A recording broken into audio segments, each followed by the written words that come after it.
All our lives, we've been told. Work hard. Achieve. Get to the next level. But sometimes, our best efforts fall short. We start to think maybe we don't have what it takes. Or maybe we do. Jesus took on the sins of the whole world. He conquered even death itself. He invites us to follow him. He wants us to trust him. And through him, through his body and blood, we are united in Jesus. And to each other. Everything we're searching for. Hail Mary, full of grace. Our hopes and our dreams. Points to a Father who loves us unconditionally, who called us by name. If you knew that receiving the Eucharist would change your life and change the world, What will you do? what would you do? What would you do? Join us for the Year of the Eucharist.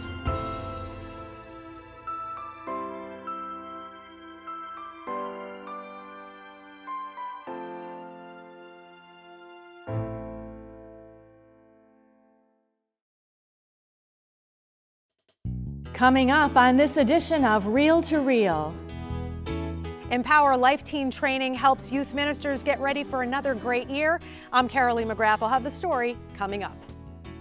We'll be visiting the Monastery of the Mother of God in West Springfield, home to the Dominican nuns, a contemplative order that's been devoted to a life of prayer here for 100 years.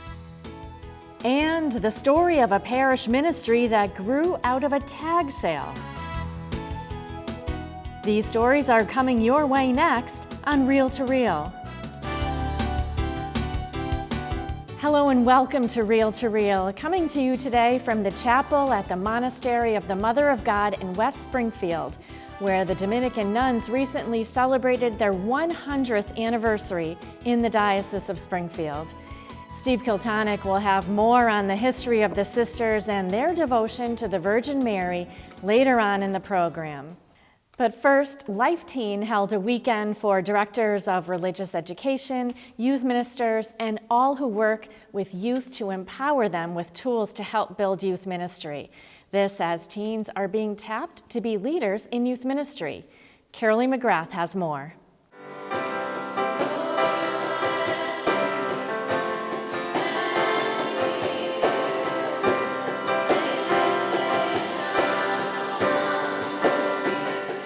With lifted voices, more than 50 youth ministers, DREs, and others who volunteer with youth gathered to pray and to learn how to lead teens closer to Christ. The Empower Core Impact Training by Life Teen was held at Our Lady of the Blessed Sacrament Parish in Westfield last weekend. It's the only Life Teen training held in the Northeast this year.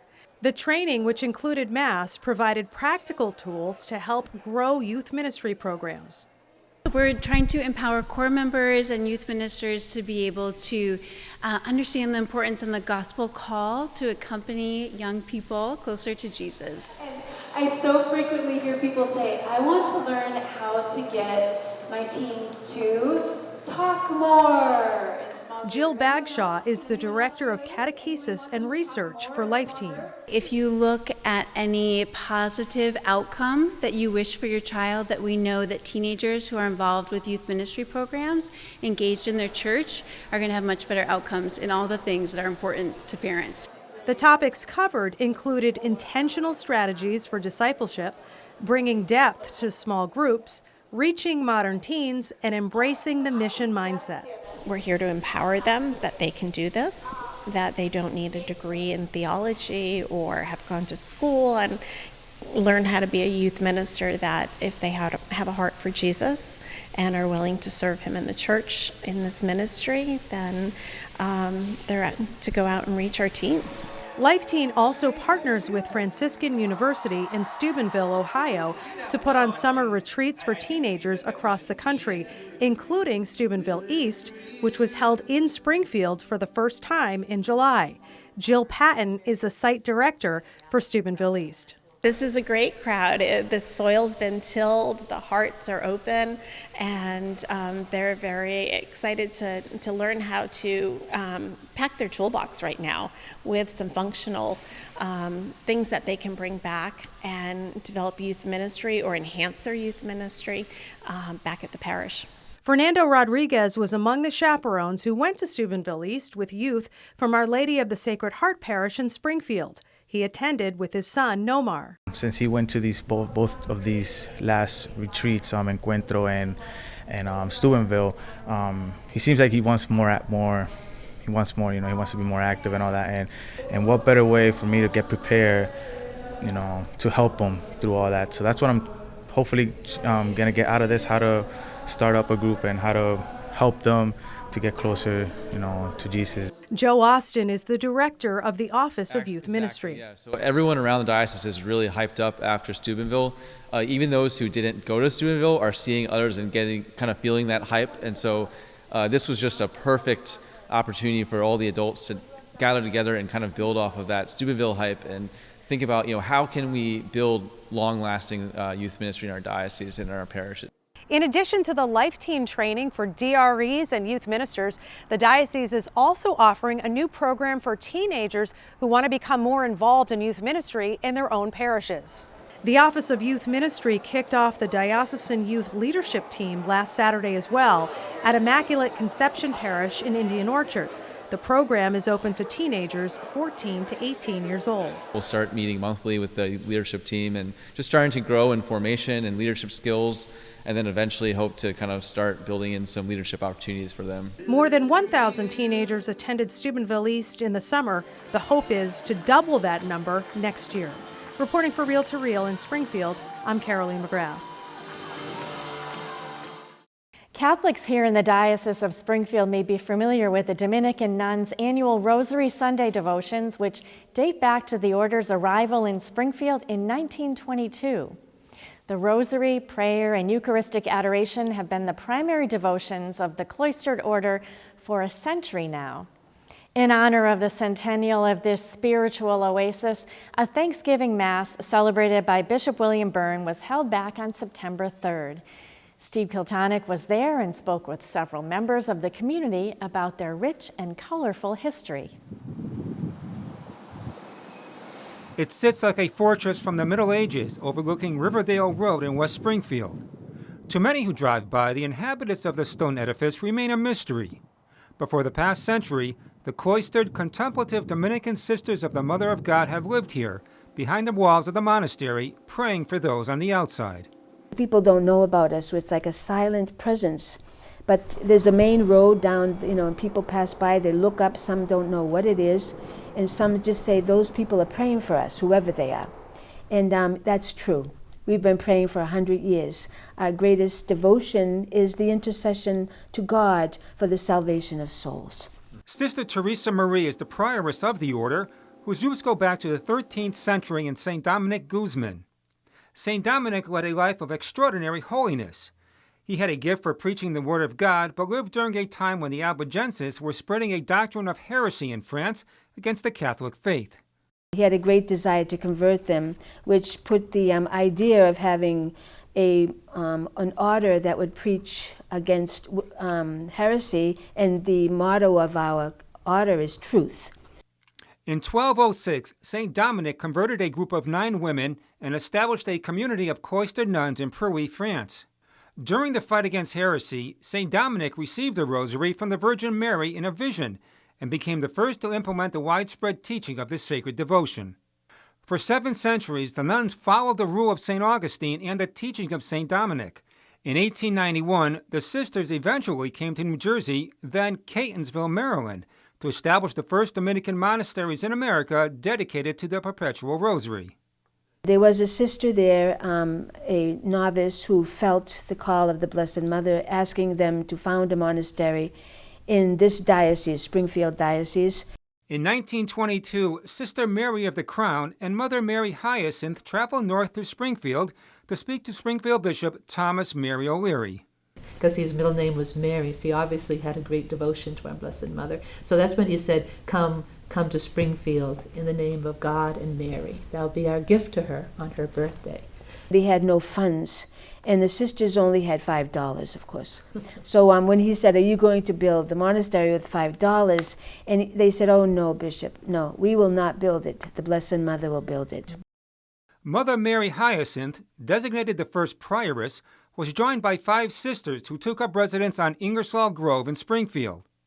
But by 1925, the sisters were looking for a larger place with more solitude and decided to visit the 142-acre Nye estate in the Brush Hill section of West Springfield. They just came up to the door and just said, we want to buy your property and your house. And they go, well, it's not for sale. But that's how nuns work. They just... Mr. Nye, a banker, fell down a set of stairs in Boston and died. His wife then put the property up for sale. There were 2 bidders, the Springfield Country Club, which had cash, and the sisters, who had next to nothing. Bishop O'Leary, on his ad limina trip to visit the Pope, heard about the sisters' predicament. They always say something happened in the middle of the ocean. He telegraphed his secretary back in the diocese, give the nuns the check. Mrs. Nye chose the sisters. 12 sisters and 2 postulates moved into their 22-room house with 7 master bedrooms, several barns, and a 9-room farmhouse. By 1930, the number of sisters grew to 30, and over the ensuing 25 years, the Rosary Sunday devotions and pilgrimages drew huge crowds to the hill. In 1947, an estimated 25,000, including 500 priests, attended the Silver Jubilee of the community. Work on the Sisters' Dream, a large monastery and chapel in the monastic tradition, began in 1954. Mother Mary of the Immaculate Heart, the prioress, contacted state senators and business leaders to obtain the required steel, which was in short supply after the Korean War. On September 24, 1956, the community joyously moved into its new monastery. It's an architectural marvel, simple, beautiful, and well constructed. Over the years, the lives of the Dominican sisters has changed little. Most of our day is in silence. There's moments when we speak. And otherwise, it's absolute silence, so we can remain united with God. Their day, which starts around 4 a.m., can be broken down into 8 hours of prayer, including Eucharistic adoration and the Liturgy of the Hours, 8 hours of work, and 8 hours of sleep. Our food is a rather simple food, but nourishing. Our work is a simple work of the household, the cleaning, sewing. And we do little works, make rosaries, blessed roses that we give to the sick, and to those who ask our prayers, and constant requests for prayers by writing, by phone, and by our notebook in the back of the chapel. The sisters answer through their spiritual bouquet card office. Prayer requests also come from around the world from the sisters' website.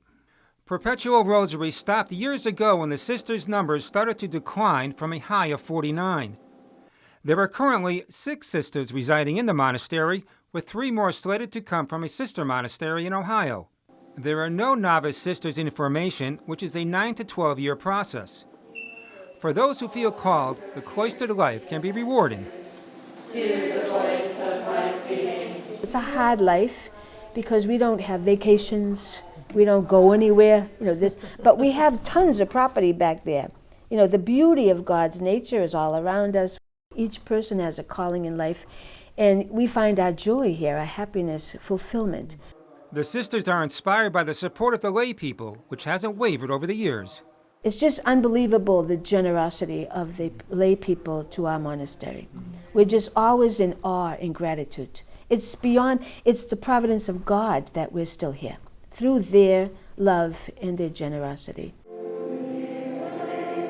On September 3rd, Springfield Bishop William Burden celebrated a special anniversary Mass with diocesan priests, and thanks to the Dominican nuns of the Mother of God for a century of prayer, dedication, and devotion. The nuns believe their future and long-term survival are in good hands. We've never lost hope. Never, because we really trust in the Blessed Mother's desire for this monastery. It's in her hands. For Real to Real, I'm Steve Kiltonic.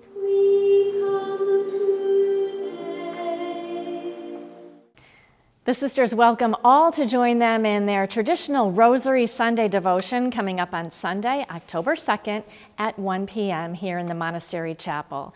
A blessed long stem rose in honor of Mary will be given out to each guest. And that won't be the only Rosary celebration here in Western Massachusetts, as Catholics are being invited to take part in a Rosary Congress at the Shrine of Divine Mercy in Stockbridge next month. Joining me now is Jean Pollock, the coordinator of the event, to tell us more. Thanks for joining us today, Jean. My pleasure. Now, Rosary Congresses have been happening each year in different dioceses across the country. What does this involve? A Rosary Congress is 7 days of 24-hour-a-day, round-the-clock adoration of the Blessed Sacrament with the Rosary prayed at the top of each hour. And you've selected a spiritually uplifting location, the Shrine of Divine Mercy, and you're hoping to get people from across Western Massachusetts involved. So how can people participate?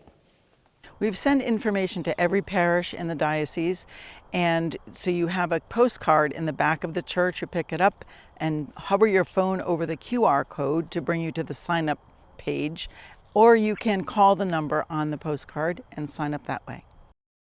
And again, the Rosary Congress will conclude on the Feast of Our Lady of the Rosary with Bishop Byrne leading a procession and holy hour, followed by a concluding Mass. All right, thank you so much, Jean Pollock, for being with us today and for all of your hard work. You're very welcome. And if you would like more information on the Rosary Congress, we have a link for you at iobserve.org. And still to come on Reel to Reel, Dan Dumas brings us news from the Diocese of Springfield, and Kathy Harrington brings us the story of a parish ministry that blossomed out of one parish tag sale. These stories are still to come on Reel to Reel. Like Catholic TV on Facebook. Once you're there, you can join in on discussions, make friends with other Catholic TV fans, watch behind-the-scenes videos from the studio, just finished this see 1, 2, 2, and stay up to date with the Catholic world. All this at facebook.com/CatholicTV.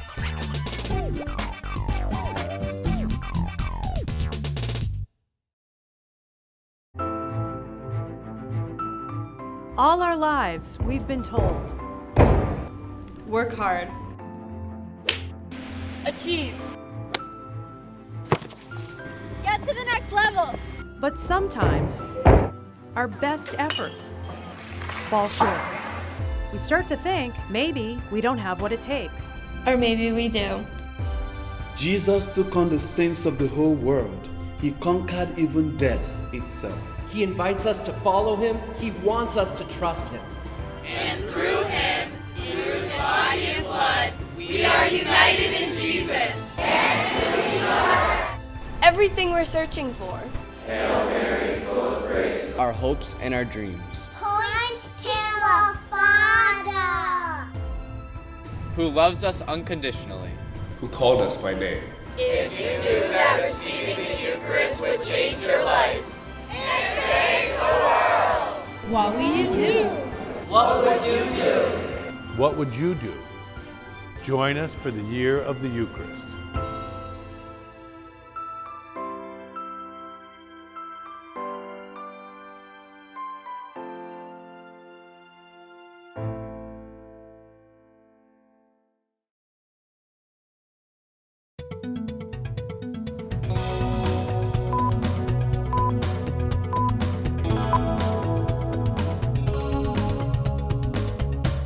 I'm Dan Dumas with your Reel to Reel news briefs. Despite his chronic knee problems, Pope Francis set out this past week for a 3-day visit to Kazakhstan, where the Holy Father attended the Congress of World and Traditional Religions. In his comments to the plenary gathering, he lamented the blight of war-challenging religious leaders to take action. In his comments, he said, "Brothers and sisters, a leap forward is required, and it needs to come from us. If the Creator to whom we have devoted our lives is the author of human life, how can we, who call ourselves believers, consent to the destruction of that life?" Closer to home, late last month, Bishop Burns celebrated the closing Mass for the diocesan portion of the Synod. Joining him were the team members who came up with a plan to reach Catholics and former Catholics, asking people to talk about the current state of the Church. After the information was gathered, it was collected into a report for the bishop and is now in the hands of a national team to compile a report on the U.S. Catholic Church and present it to the Vatican. Kathy Harrington reports. Still the captives long for freedom. With the Knights of Columbus leading the entrance procession, Stage 1 of the Synod drew to a close with Mass at St. Michael's Cathedral. We also gather with thanksgiving, hearts filled with gratitude to the Lord for a successful first experience of being a synodal church. The daunting task took them across western Massachusetts and into churches, schools, colleges, senior centers, anywhere they could meet the faithful, the disenfranchised, Catholics and non-Catholics. In all, 36 of the 79 parishes participated. Our team, led by Father Piers, and the synodal team did a magnificent job in enlisting, ambassadors from all across the diocese to hear what people had to say. How many or who participated in the discussions or one-on-one meetings isn't the most important takeaway, says Father Michael Piers. It's that people were heard. The success was not so much perhaps in numbers, but in those encounters. Those moments, those encounters, those deep and profound experiences are worth just as many as however many reflections that were just taken lightly. Synod Ambassador Mikey Cook listened to the very personal stories that some people experienced in church. Painful or thoughtless comments by a priest or layperson that fractured their faith, leaving them feeling alone or bitter. We have a lot of work to do to repair wounded hearts, and we have the power to impact lives, no matter where we are. Our bishop talked tonight about humility. We don't have everything, but what we have is powerful, and that is the love of God that we give to others. This first phase of the Synod is over, but Mikey Cook says it's just a launching pad to what comes next. Reporting for Reel to Reel, I'm Kathy Harrington. Thanks, Kathy. In other news, last week, the College of Our Lady of the Elms announced that it has been awarded a $1.5 million grant from the National Science Foundation.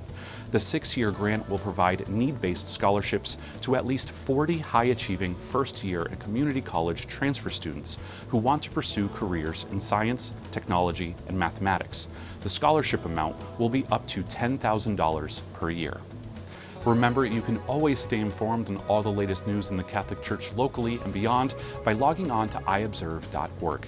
There you can find articles from our Catholic communication staff, as well as on-demand episodes of Reel to Reel. That's iobserve.org. I'm Dan Dumas, and those were your Reel to Reel news briefs. You are watching Reel to Reel, your window on the world around you. Here again is your Reel to Reel host, Sharon Rulier. It's a ministry born out of generosity. For Our Lady of the Valley Parish in East Hampton, a once-a-year tag sale blossomed into Angel's Attic Thrift Shop, and not even the pandemic could stop its growth. Kathy Harrington takes us inside this parish-run store that seems to always have just what you need. This is a great thrift shop. John Strauss is a yard sale, flea market, and thrift store enthusiast I invited to join me for a visit to Angel's Attic. When I walked in here, I was like, ooh, I'm going to be here for a while, because it is a treasure hunt. It's a wonderful place. All kinds of mixed stuff. It all started with a yearly tag sale to make a little extra money at the parish festival. Angel's Attic Thrift Store is located in East Hampton in the former Sacred Heart of Jesus Church on Franklin Street. It was a lot of work to get all the items out for people to see and shop, and then to box everything up to have it be taken away. And Father Doug at the time said, why don't you put some of your things in here to store it and maybe open every once in a while, but he didn't realize that that meant it was going to kind of blossom into something really big. It took a small army of volunteers to turn the tag sale into a thrift store. 6 people are needed on the floor when the shop is open. Jean Graney and Alice Sedonis are 2 of the volunteers involved since the beginning. We started sorting, we had tables set up, and then from there it just grew. Things morph. We decided what should be better, and we're continuing to change. Every week we see what can be better. 3 buildings now make up this nonprofit enterprise for Our Lady of the Valley Parish. One resembles a furniture showroom, including a variety of sofas, lounge chairs, end tables, dining tables, and chairs, even bedroom furniture. Another building is categorized by floor, room, and season, with clothing for men, women, and children. But Becky Nimmin says everything is sold out of the former church or by appointment, and Facebook is a useful tool to draw in customers. As we get things and as we have time, we take photographs of all the items, we get the measurements, and then we come up with the pricing, and then we post once we have all that information. Donations continuously come in from parishioners and community members. We go and clear some estates, which is a little bit different from an estate sale. We take what we know we can sell, so maybe not the whole household. During the shop's open hours, volunteers clean, process, and price the items, keeping fresh inventory out on the sales floor. John Strauss says, They have a great selection here, but some of it is a real bargain, some of it is market priced. And that's always the kind of the battle that thrift shop managers have to fight with themselves, because they want to sell it, they want to move it, they want to get it out of here because there's more stuff coming in every day. But on the other hand, they're raising funds. They don't want to give it away. On this day, he found red ribbon that he'll use inside gift boxes for the repaired watches he sells online. Also in his basket of purchases, a 2-tiered Lazy Susan spice rack he wasn't even looking for. I'm a science teacher. This is going in the bio lab. And I've got a very specific reason for putting in about an all-metal turntable. If I had to buy one from a science supply shop, it would be a waste of our school's money. Treasure found. Reduce, reuse, and recycle. It should be the motto of Angel's Attic. Reduce your clutter. And when you recycle your old treasures, someone else may find a new use for it. I buy a lot of arts and crafts supplies and kitchen items, because a lot of kitchen items are useful in an art studio. Like the things that people donate are so great instead of just throwing in the landfills. Checking out Angel's Attic for the first time, Liz and Serena Kelly live right around the corner. I was not expecting it to be as glamorous and glorious and organized as it is. I found this little lady and this little duck, I think, and this little whale necklace. I come here all the time. You never know what you're going to find. It's just, I like that. I like the randomness of it. Turns out even the volunteers at the checkout can be surprised by the uncovered treasures. And sometimes people will be checking out and you're like, oh, how'd I miss that? For Reel to Reel, I'm Kathy Harrington. Angel's Attic is open Thursdays from 4 p.m. to 7 p.m. and Saturdays from 9 a.m. to 1 p.m. And for this week, that's Reel to Reel. Thank you so much for watching. Now, just on the other side of West Springfield, the Big E is now underway, and we want to remind you that each and every week of the 3 Sundays of the fair, Mass will be celebrated twice each Sunday morning. First at 8 a.m. in the Storyton Village Meeting House, and then later on that morning at 10 a.m. under the Big Top near Gate 7. And this Sunday morning, Bishop Byrne will celebrate the 10 a.m. Mass. So if you're heading over to the fair on Sunday, you can also fulfill your obligation to attend Mass. And for all of the latest news on the Catholic Church in the Diocese of Springfield and around the world, head over to iobserve.org, where we have it all for you. And we also are on Facebook at Catholic Communications. I'll see you right back here next week at this same time for Reel to Reel, your window on the world around you. See you then. Reel to Reel is a production of the Catholic Communications Corporation, funded in part by the annual Catholic Appeal, and the support of you, our faithful viewers.